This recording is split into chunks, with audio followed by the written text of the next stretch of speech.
भिखारी और संत में क्या अंतर होता है? आपने कभी सोचा है कि भजन सुनाकर क्यों भीख मांगी जाती थी उस जमाने में? अरे तुम जान गए जी, का जान गए परमात्मा के बारे में। क्या? पहले मैंने बीटेक किया जी इंजीनियरिंग कंप्यूटर साइंस में। जी।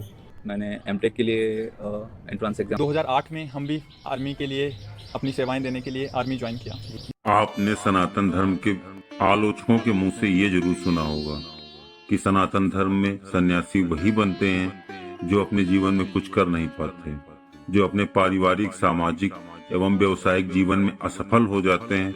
अंततोगत्वा वह सन्यासी साधु बाबा बन जाते हैं। लेकिन आज हम आपको ऐसे साधु और संतों से मिलाने जा रहे हैं जिनको सुनकर ये मिथ्यक बात का भ्रम हमेशा के लिए मिट जाएगा कि सनातन धर्म में साधु संत बनने का उद्देश्य ईश्वर की प्राप्ति है, न कि अपने नकारे जीवन को छिपाना। तो आइए वीडियो को स्टार्ट करते हैं। मेरे सभी सनातनी जनों को मेरा सादर नमन है और स्वागत है हमारे श्रेष्ठ सनातन मार्ग पे। मित्रों, प्रेमानंद महाराज जी के इन शिष्यों को तो आपने अक्सर ही देखा होगा, चाहे ब्रजमंडल का भ्रमण करते समय हो, परिक्रमा करते समय हो, संध्या पूजन हो, प्रातः वंदन हो या फिर सत्संग के समय ही क्यों ना हो, आपको यह शिष्य अक्सर उनके आसपास ही दिखाई पड़ेंगे। किंतु यह कोई नहीं जानता कि यह शिष्य कितना पढ़े लिखे हैं और यह साधु संत बनने से पूर्व क्या किया करते थे। तो अंत में मैं जिस संत की कथा आपको बताऊंगा, जिस संत की कहानी आपको बताऊंगा कि वो साधु बनने से पहले, महाराज श्री के शिष्य बनने से पहले अपने जीवन में क्या करते थे, आप सुनकर हैरान रह जाएंगे।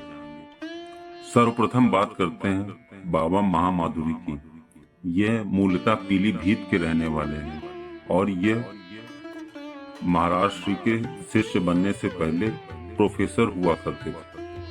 यह अपने भाई के साथ वृंदावन आए और महाराज श्री के प्रवचन और धर्म ज्ञान से इतना प्रभावित हुए कि इन्होंने अपनी सरकारी नौकरी भी छोड़ दी और वृंदावन की सेवा, महाराज श्री की सेवा स्वीकार कर ली।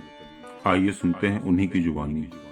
मेरा शरीर बेसिकली यूपी में एक डिस्ट्रिक्ट है पीलीभीत, उसके एक छोटे से टाउन से बिलोंग करता है और परिवार में 4 बड़े भाई, माता पिता, बेसिकली ये लोग ही थे। भक्ति का बीज कह सकते हैं कि पहले से बिल्कुल भी नहीं था कि पहले कोई ऐसा संस्कार हो भक्ति के। हाँ, ये कह सकते हैं कि पिताजी पूजा पाठ किया करते थे, वो भोलेनाथ को मानते थे, शिव जी को मानते थे, उनकी उपासना किया करते थे, नित्य प्रति उपासना करते थे। तो उन्हें हमने उपासना करते हुए देखा था। वो हर मंडे को फास्ट रखा करते थे, कुछ भी नहीं पाते थे, तो उनसे थोड़ा सा प्रेरणा मिलती थी कि हाँ, भक्ति भाव करना। जानते हैं कॉलेज लाइफ क्या है, कॉलेज में क्या क्या होता है, हम भी उसी चकाचौंध में व्यस्त थे।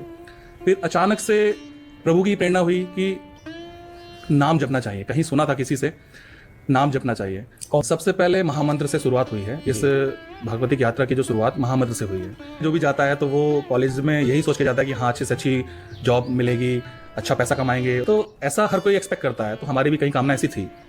पर धीरे धीरे जब गुरुदेव भगवान के सानिध्य में उनका सत्संग मिला तो समझ में आया जीवन का उद्देश्य यही नहीं है। सबसे पहले जो मुलाकात गुरुदेव भगवान से हुई थी वो शरीर के बड़े भाई के थ्रू हुई थी।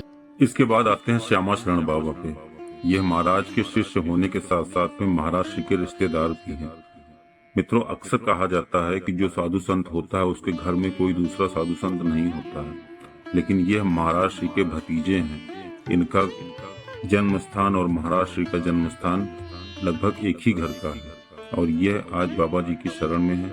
ये भी अत्यंत पढ़े लिखे हैं, इन्होंने MSc किया हुआ है। अब ये महाराज श्री के शरण में है। वृंदावन की सेवा, महाराज श्री की सेवा और श्री राधा नाम जप ही इनके जीवन का उद्देश्य है। आइए सुनते हैं उनकी कहानी उन्हीं की जुबानी।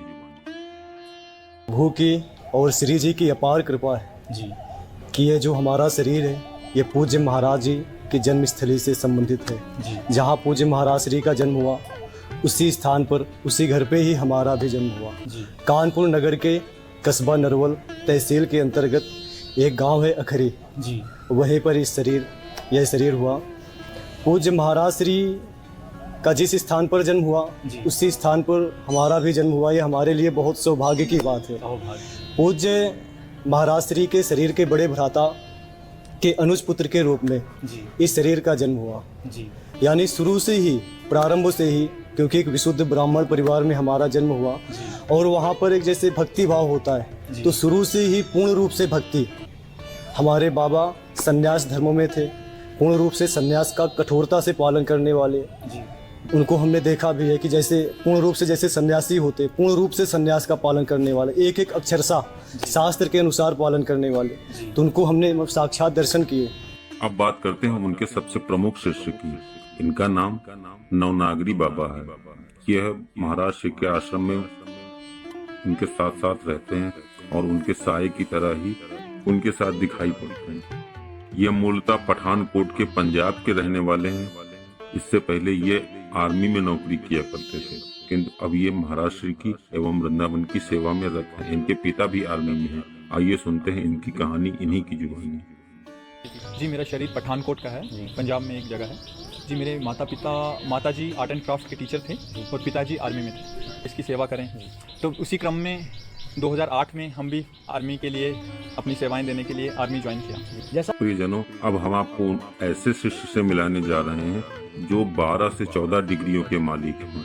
आप इन्हें खुद सुनिए। मेरा जन्मस्थली उड़ीसा में समुद्र किनारे एक स्थान है बरहमपुर जी, वहाँ से मैं बिलोंग करता हूँ जी।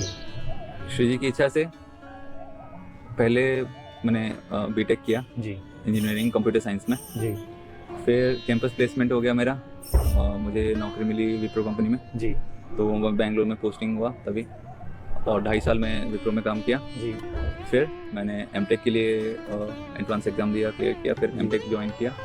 2 साल एमटेक का रहता है जी। उसके बाद मैंने पीएचडी के लिए अप्लाई किया और पीएचडी क्वालिफाई करके मैं बीटेक एमटेक के पीएचडी जी जी, और पीएचडी चल रहा था जी। उसके 2 साल हो गए थे। फिर मैंने महाराज जी मुझे यहाँ पे खींच लिया।